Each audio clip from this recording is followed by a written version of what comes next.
Welcome to my YouTube channel world literature. आज जो topic discuss करने वाले हैं वो है John Galsworthy life and work.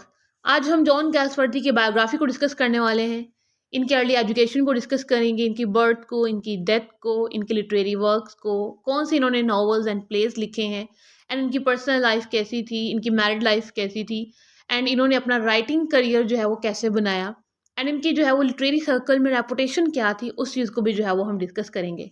तो अपना लेक्चर जो है वो हम लोग स्टार्ट करते हैं। फर्स्ट ऑफ ऑल जो है वो हम इनकी अर्ली लाइफ को डिस्कस करेंगे, इनकी बर्थ कहाँ हुई एंड इन्होंने अपनी जो अर्ली एजुकेशन है वो कहाँ से कंप्लीट की थी। जॉन गैल्सवर्थी, इनकी बर्थ हुई थी 1867 में एंड इनकी डेथ हुई थी 1933 में। इंग्लिश नॉवलिस्ट थे एंड प्ले राइट भी ये थे। फर्दर आते हैं हम इनकी डिटेल अर्ली लाइफ पे और इनकी जो अर्ली एजुकेशन है उस पर। गैल्सवर्थी की जो बर्थ है वो हुई थी अगस्त 14, 1867 में किंगस्टन थेम्स, सरे, इंग्लैंड में। और इनकी बर्थ जो है वो एक वेल्दी फैमिली में हुई थी। इनके जो फादर हैं वो सोलिसिटर थे एंड उसी वजह से इनको भी जो है वो लॉ को पढ़ना पड़ा था गैल्सवर्थी को। गैल्सवर्थी की जो अर्ली एजुकेशन है वो हैरो स्कूल की है, न्यू कॉलेज ऑक्सफोर्ड की, जहाँ पे इन्होंने लॉ को स्टडी किया। लॉ को स्टडी करते करते इन्होंने जो है वो अपनी ग्रेजुएशन तो कंप्लीट कर ली, लेकिन देन लॉ को जो है वो कंटिन्यू नहीं कर पाए थे।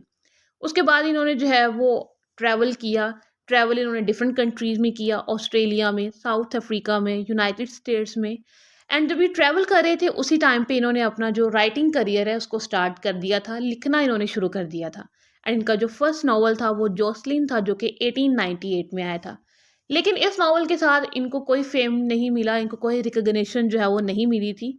इसके बाद इनका एक और नावल आया था जिससे जो है वो इनको पॉपुलैरिटी जो है वो मिली थी, द आइलैंड फेरिसीज, जो कि 1904 में इनका नावल आया था। इसकी वजह से इनको काफ़ी ज़्यादा पॉपुलैरिटी एंड रिकग्निशन जो है वो मिली थी।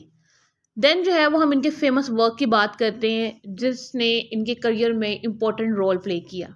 इनका जो मोस्ट फेमस वर्क है वो है the Forsyte saga. The Forsyte saga actually में ये ट्रायलॉजी है और ये सीरीज ऑफ नॉवेल्स थे जिसमें इन्होंने जो है वो एक वेल्दी फैमिली को डिस्कस किया है, जो कि ब्रिटिश फैमिली थी, Forsyte family, from 1880s to 1920s। यहाँ पे ये जो है ना, ये वेल्दी फैमिली रहती थी, इसको इन नॉवेल्स में इन्होंने डिस्कस किया है। एंड इस सागा नॉवेल्स में जो बाकी नॉवेल्स आते हैं उसमें द मैन ऑफ प्रॉपर्टी, जो कि 1906 में पब्लिश हुआ था, दी इन चांसरी 1920 एंड टू लेट 1921। तो ये कुछ इनके इंपॉर्टेंट नॉवेल्स थे। नॉवेलिस्ट होने के साथ साथ गैल्सवर्थी जो है वो एक प्ले राइट भी थे। तो कुछ इनके इंपॉर्टेंट प्लेज में द सिल्वर बॉक्स, जो कि 1906 में इन्होंने लिखा था, स्ट्राइफ 1909 में एंड लॉयल्टीज 1922 में। देन आते हैं हम इनके अवार्ड्स और रिकग्निशन की तरफ। गैल्सवर्थी को जो है वो नोबेल प्राइज इन लिटरेचर मिला था 1932 में for distinguished art of narration के लिए। इनका जो आर्ट ऑफ नरेशन था वो बहुत डिफरेंट था, इस वजह से इनको जो है वो लिटरेचर में नोबेल प्राइज़ मिला था और इनको ग्रेटेस्ट राइटर्स में जो है वो इंक्लूड भी किया जाता है। फर्दर जो है वो हम इनकी पर्सनल लाइफ को डिस्कस करते हैं। गैल्सवर्दी की मैरिज जो है वो एडा नेमेसिस पीटरसन कॉपर के साथ हुई थी 1905 में, लेकिन इस कपल के जो है वो कोई भी चिल्ड्रन नहीं था। एंड अगर हम गैल्सवर्थी की बात करें तो इनको एनिमल से बहुत ज़्यादा लव था, पर्टिकुलरली डॉग से ही जो है वो बहुत ज़्यादा क्लोज फील किया करते थे। एंड ये एनिमल वेलफेयर के हमेशा एडवोकेट रहे थे, एनिमल वेलफेयर की जो है वो हमेशा सपोर्ट किया करते थे। फर्दर जो है वो हम इनकी डेथ और लेजेसी की बात करते हैं। गैल्सवर्थी की जो डेथ है वो हुई थी जनवरी 31, 1933 में, हैम्पस्टेड, लंदन में। और जब इनकी डेथ हुई तो ये अपने बिहाइंड एक स्ट्रॉन्ग लेजेसी छोड़ कर गए, एक ग्रेट लेजेसी जो है ना वो छोड़ कर गए, जो कि आने वाले नॉवलिस्ट के लिए भी एक एग्जाम्पल थी। 20th सेंचुरी के मोस्ट इंग्लिश नॉवलिस्ट में जो है वो इनको इंक्लूड किया जाता था। एंड इन्होंने अपने जो वर्क्स लिखे हैं लिटरेरी, उसमें मोस्टली ब्रिटिश अपर क्लास को जो है ना वो दिखाया है, उनको क्रिटिसाइज भी किया है। एंड जो सोसाइटी में इनजस्टिस होता है, इनइक्वालिटी होती है, उस चीज़ को भी जो है ना इन्होंने दिखाया है। और अपर क्लास है लॉ क्लास का क्या रिलेशन होता है, उस चीज़ को भी इन्होंने अपने लिटरेरी वर्क्स में डिस्कस किया था, जिसकी वजह से जो है वो इनका लिटरेचर बहुत फेमस हुआ था।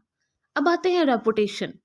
रेपुटेशन अब हम लिटरेरी सर्कल में देखेंगे, जो बाकी राइटर्स जो हैं वो इनको कैसा कंसीडर करते थे। इनके लिटरेरी वर्क्स को अच्छा मानते थे या फिर इनको क्रिटिसाइज करते थे। अब क्रिटिसिज्म पॉजिटिव वे में भी हो सकता है, नेगेटिव वे में भी हो सकता है, तो उन दोनों चीज़ों को जो है वो हम देखते हैं।